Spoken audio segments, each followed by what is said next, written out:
আসসালামু আলাইকুম প্রিয় দর্শক, সবাই কেমন আছেন? আশা করি সকলে ভালো আছেন। বাংলাদেশের এই মুহূর্তে একটা তাজা খবর, গরম খবর। বাংলাদেশ থেকে টিকটক ব্যান হতে যাচ্ছে। আপনারা জানেন কিনা সেটা আমি জানি না, কিন্তু টিকটকাররাও এটা জানে না। বাংলাদেশ থেকে এই কয়েক মাসের ভিতরেই টিকটক ব্যান হতে যাচ্ছে। আর এই টিকটক ব্যান হলে টিকটকাররা কি করে খাবে? টিকটকাররা কি বললি? কে ভাই আপনি? এই অসময় টিভিতে আপনি এসে ডিস্টার্ব করছেন কেন? তুই এটা কি বললি? টিকটক কি এটা আসলে সত্যি ব্যান্ড হয়ে যেতেছে? তুই কি এটা জানো সত্যি? অবশ্যই, আমি একজন সাংবাদিক। বাংলাদেশে কি হয় না হয় সব খবর বাংলাদেশে ঘটার আগে আমার কাছে আসে। আমি একজন সাংবাদিক, আমি সময় টিভি সাংবাদিক। এখন ওর কি করা দরকার আপনি বলেন। কে ফোন লাগাও। এই ফোন লাগা, ক্যাশ কেবরিকে ফোন লাগা। অবশ্যই ক্যাশ কিবরিয়া আমার কাছে খবরটা বাড়াচ্ছে। আমি অবশ্যই ফোন দিয়েছি ক্যাশ কিবরিয়াকে। হ্যালো ক্যাশ কিবরিয়া, কোথায় তুমি? এখানে চার রাস্তার মোড়ে আছো তো? তুমি আমাকে সংবাদ দিয়েছিলে টিকটক বাংলাদেশ থেকে জানিস না মানুষ না আবার মানে কথা বলছ। আপনি কথা বললেন না, টিকটক বাংলাদেশ থেকে নাকি ব্যান হয়ে টিকটক বলে ব্যান্ড হয়ে যাবো আমরা? টিকটক করে না গেলে কেমনে? এখানে প্রিন্স মমিনুল আইসা আমাকে ধরে লাইছে, আমাকে সংবাদ আমরা যদি টিকটকে না গিয়ে আর লাইলা যদি দেয় না। টিকটকে না থাকি। কোথায়?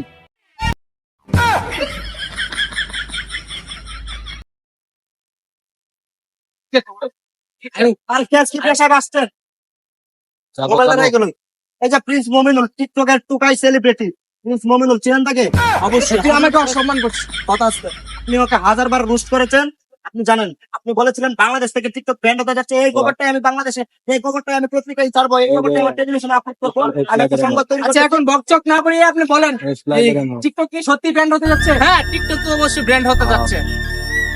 শুনেন, ক্যাশ কিবরিয়া সব খবর জানে। ক্যাশ কিবরিয়া একজন রুস্টার, বাংলাদেশের মানিগুনি রুস্টার, জানেন আপনি? ক্যাশ আমরা যদি টিকটকে না থাকি টিকটক চলবে কেমনে? আমি আর লাইলা যদি জায়গা টিকটকটা চলবে কেমনে? টিকটক চলার দরকার নাই। আপনাদের মতো মানুষ দরকার নাই বাংলাদেশে। আমাদের মতো দুজন মানুষ দরকার। এর মতো বুস্টার দরকার বাংলাদেশে। সব খবর সবসময় বাংলাদেশে আপলোড করে।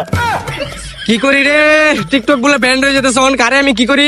মনটাই চাইতেছে এই ব্যক্তির কুবায় মেরে লাই। শালার ভিতরে সকালবেলা মাথাটা নষ্ট করে আলছে একবারে। শালার ভিতরে ধর ধর। এটা মাইর দে।